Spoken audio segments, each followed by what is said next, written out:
Mga ka-confess, bago natin simulan ng wild at nakakapanabik na kwento ngayong araw, nais ko muna kayong imbitahan na mag-subscribe sa YouTube channel ng Tagalog Wild Confession. Dito, hatid namin ang maiinit, mabibigat at makabuluhang mga kwentong siguradong tatama sa damdamin. Paalala lang po, ang lahat ng kwentong maririnig ninyo ay pawang katang-isip lamang at ginawa para magbigay aliw at aral. Anumang pagkakatulad sa tunay na tao o pangyayari ay hindi sinasadya.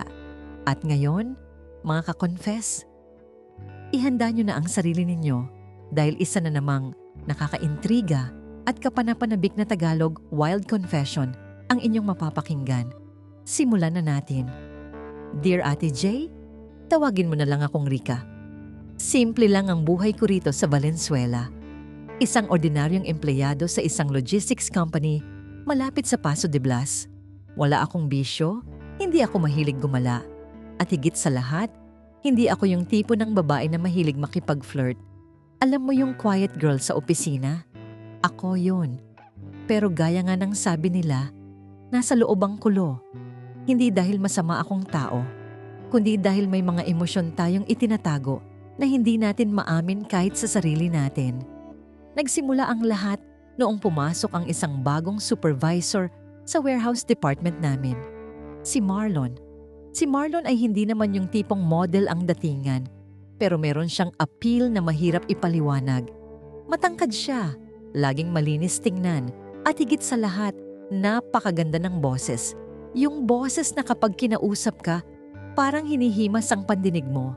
May asawa na raw si Marlon, yan ang balita sa pantry. Pero dahil malayo ang site niya dati, wala siyang masyadong kakilala rito sa amin. Isang maulang hapon sa Valenzuela, habang nag-aabang ako ng masasakyan pa uwi, biglang tumigil ang isang kulay gray na SUV sa harap ko. Bumukas ang bintana at lumingon si Marlon. Rika, di ba? Taga-Karatig Barangay ka lang, di ba? Sakay na, malakas ang ulan, mahihirapan ka mag-commute. Alok niya. Sa totoo lang, Ate J, naramdaman ko yung kaba. Pero dahil basang-basa na ang sapatos ko at mukhang wala talagang dadaan na jeep, sumakay ako. Doon nagsimula ang lahat. Sa loob ng sasakyan na amoy peppermint at bagong linis. Salamat Sir Marlon, sabi ko, habang mahigpit ang hawak sa bag ko. Marlon na lang Rika, masyadong formal sa labas ng office. Sagot niya habang nakangiti. Isang ngiti na hindi ko alam kung bakit tumago sa dibdib ko. Simula nung araw na on, naging madalas ang pag-aalok niya ng hatid. Minsan, may kasama pang kape. Sa simula, tinatanggihan ko. Sinasabi ko na may lalakarin ako o kaya may bibilhin sa palengke. Pero sadyang mapilit siya sa paraang hindi naman bastos. Sayang ang gas, Rika. 100 lang naman tayo. At least dito, safe ka. Lagi niyang hirit. Hanggang sa naging routine na namin noon. Hindi ko siya nilalandi, Ate J. Wala akong ginagawang moves. Hindi ako nagpapacute. Hindi ako nagte-text sa kanya ng walang dahilan. Pero kapag nag-aalok siya, hindi ko rin siya tinatanggihan. Naramdaman ko na unti-unti, nag-i-enjoy ako. Masarap pala sa pakiramdam yung may nag-aalaga sa'yo. Kahit alam mong forbidden fruit siya. Sa loob ng opisina, formal kami. Pero sa loob ng sasakyan niya, doon kami nagkakakwentuhan ng malalim. Isang gabi, imbes na ihatid ako agad sa tapat ng bahay, itinigil niya ang sasakyan sa isang madilim na parte ng kalsada, malapit sa isang bakanteng lote sa Valenzuela. Tumibok ng mabilis ang puso ko. Bakit tayo huminto, Marlon? Tanong ko. Tumingin siya sa akin ng matagal. Yung tingin na parang may gustong sabihin, pero nag-aalinlangan. Rika, alam mo bang ikaw lang ang nakakausap ko ng ganito? Sa bahay kasi, puro utos, puro reklamo ang naririnig ko. Pero sa'yo, pakiramdam ko tao ako, na may nakikinig sa akin. Sabi niya, hindi ako sumagot, nanatili akong tahimik. At doon ko napatunayan na ang katahimikan ay minsan mas malakas pa sa salita. Dahil sa hindi ko pag-imik, hinawakan niya ang kamay ko. Malamig ang aircon pero pawis na pawis ang palad ko. Hindi ko binawi ang kamay ko. Hindi ko siya nilandi. Pero hinayaan ko siyang hawakan ako. Rika, okay lang ba? Bulong niya. Papalapit ang mukha sa akin. Nararamdaman ko ang hininga niya. Amoy kape at mint. Sa puntong yun alam kong dapat akong lumayo. Dapat akong bumaba ng sasakyan. Pero parang napako ako sa kinauupuan ko. Ang katahimikan ko ang naging go signal niya. Dahan-dahan, naramdaman ko ang labi niya sa noo ko. Pababa sa pisngi hanggang sa marating ang labi ko. Nang magdampi ang mga labi namin, para akong nakuryente na hindi ko maipaliwanag. Dapat ay nagulat ako. Dapat ay itinulak ko siya. Pero ang nangyari ay kabaligtaran. Nanatili akong nakapikit. Hinahayaan ang bawat segundo na lumipas habang lalong lumalalim ang halik na yon. Doon ko na-realize na ang katahimikan ko noong mga nakaraang linggo ay hindi lang simpleng pagkamahiyain. Ito ay paghahanda sa sandaling ito. Sorry Rika, hindi ko na napigilan. Bulong niya nang humiwalay siya ng bahagya, pero hindi niya binitiwan ang kamay ko. Nanatili ang mukha niya sa tapat ng sa akin, naghihintay ng galit o sampal. Pero wala siyang nakuha mula sa akin. Tipid lang akong ngumiti at tumingin sa labas ng bintana. Ihatid mo na ako, Marlon. Baka hinahanap na ako sa bahay. Iyon lang ang nasabi ko. Hindi ko siya pinagalitan. Hindi ko sinabing mali ang ginawa niya. At sa mundong ito, Ate Jay, kapag hindi mo sinabing mali, ang dating sa lalaki ay pwede pa. Pag-uwi ko sa bahay, hindi ako makatulog. Paulit-ulit na bumabalik sa isip ko ang lasa ng labi niya at ang init ng kamay niya. Alam kong may asawa siya. Alam kong may pamilya siyang inuuwian sa tuwing ihahatid niya ako. Pero bakit parang wala akong naramdamang guilt? Sa halip na makonsensya, parang mas lalo akong nasabik pumasok kinabukasan. Kinabukasan sa opisina, normal lang lahat. Magaling kaming magpanggap. Nagpapasa ako ng reports. Nag-uutos siya at kung titingnan kami ng mga katrabaho namin, wala kaming pinagkaiba sa ibang empleyado. Pero tuwing magkakasalubong ang mga mata namin sa hallway, mayroong kislap na kaming dalawa lang ang nakakaintindi. Isang palitan ng tingin na nagsasabing, alam ko ang sikreto mo at alam mo ang sa akin. Noong sumunod na linggo, naging mas matapang si Marlon. Hindi na lang paghahatid ang ginagawa namin. Minsan, bago mag-out sa trabaho, magte-text siya. May bagong kainan sa may MacArthur Highway. Gusto mo subukan? Hindi ako magre-reply. Pero pag-out ko, makikita ko ang sasakyan niya sa dating tagpuan. Sasakay ako ng walang kibo. Ang hindi ko pag-reply ay naging code namin na oo. Isang gabi, dinala niya ako sa isang medyo tago at sikat na kainan sa Valenzuela, malayo sa mga mata ng mga kakilala namin. Habang kumakain kami, nagsimula siyang magbukas ng loob tungkol sa asawa niya. Sabi niya, parang wala na raw silang koneksyon, na ang asawa niya ay busy sa kung ano-anong bagay at nakakalimutan na siyang asikasuhin.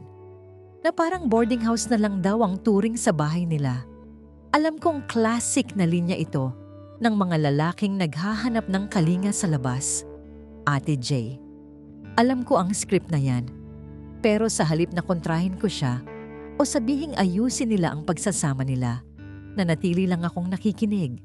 Tumango lang ako. Tumingin sa mga mata niya nang may simpatya at hinayaan siyang maramdaman na ako ang comfort zone niya. Rika, bakit ang tahimik mo? Galit ka ba sa mga kinukwento ko? Tanong niya habang hinahaplos ang daliri ko sa ibabaw ng mesa. Hindi naman. Gusto ko lang makinig. Maikli kong sagot. Salamat. Kasi sa'yo, hindi ko kailangang magpanggap na okay ako. Sabi niya. Pagkatapos naming kumain, habang pabalik na sa sasakyan, hindi na lang kamay ang hinawakan niya. Inakbayan niya ako at hinila palapit sa kanya. Sa dilim ng parking lot, naramdaman ko ang paghigpit ng yakap niya at gaya ng dati, hindi ako lumaban. Hindi ko siya niyakap pabalik ng mahigpit, pero hinayaan ko siyang isandal ang ulo niya sa balikat ko. Doon na pumasok ang mas matinding tukso. Isang gabi, imbes na pauwi, nag-iba siya ng direksyon.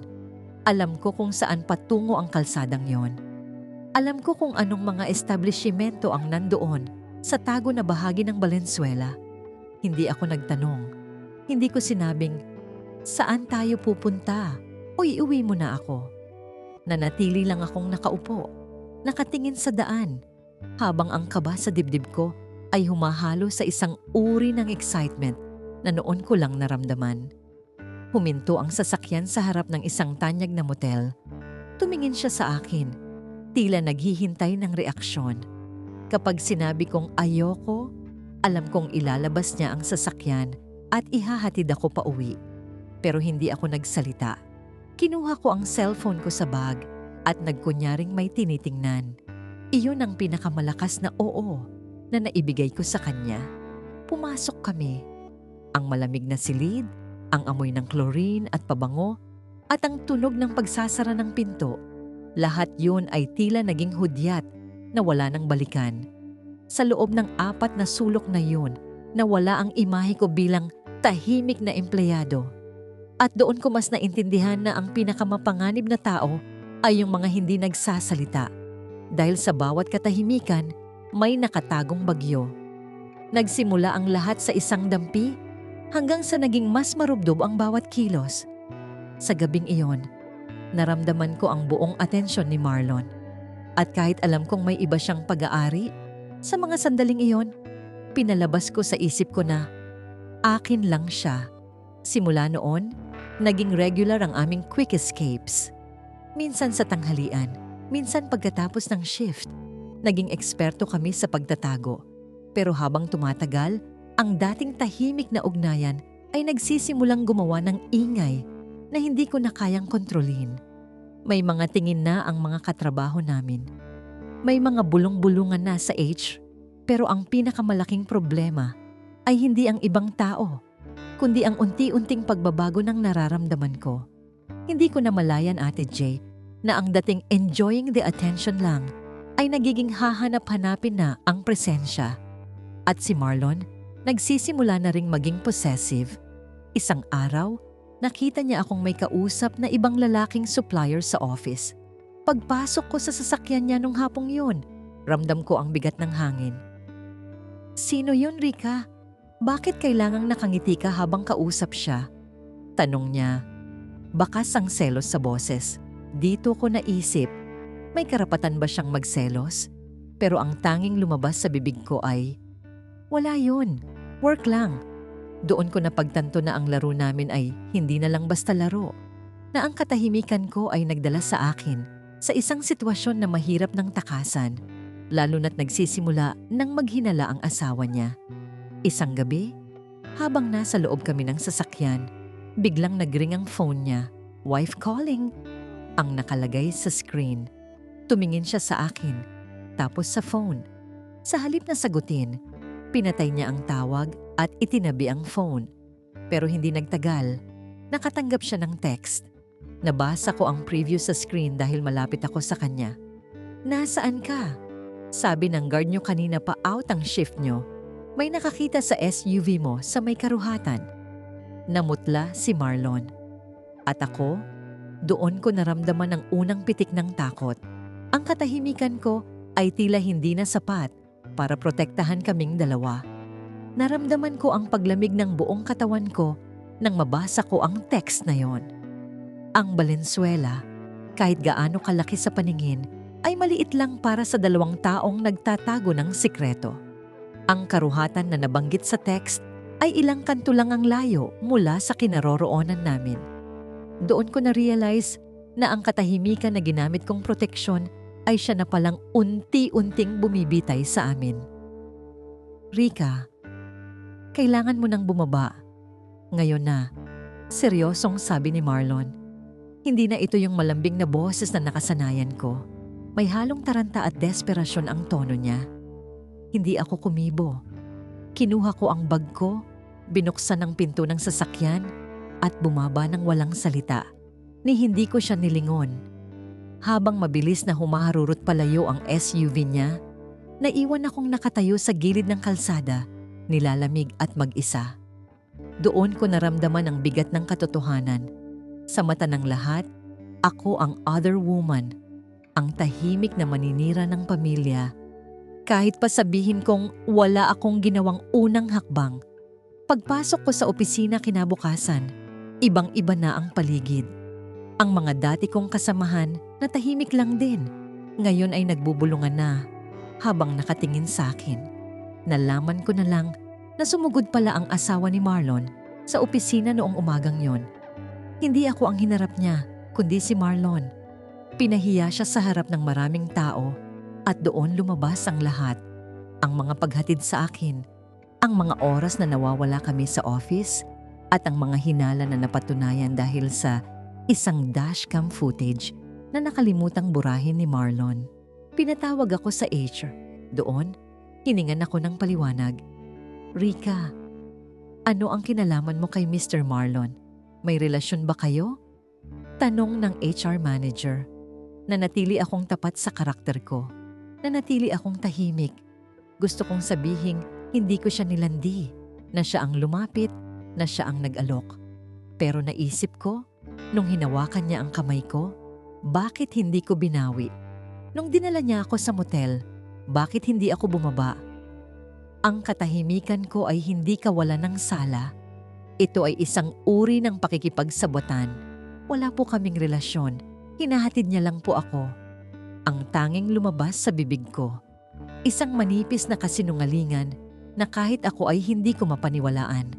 Dahil sa skandal na idinulot ng insidente, nag-resign si Marlon. Balita ko ay sinubukan niyang ayusin ang pamilya niya, pero hindi na siya bumalik pa sa Valenzuela site. Ako naman, kahit hindi tinanggal sa trabaho, ay naging outcast. Ang tahimik na si Rika ay naging Rika na mapanganib. Hindi ko na kinaya ang bigat ng mga tingin nila. Kaya makalipas ang isang buwan, nag-resign na rin ako.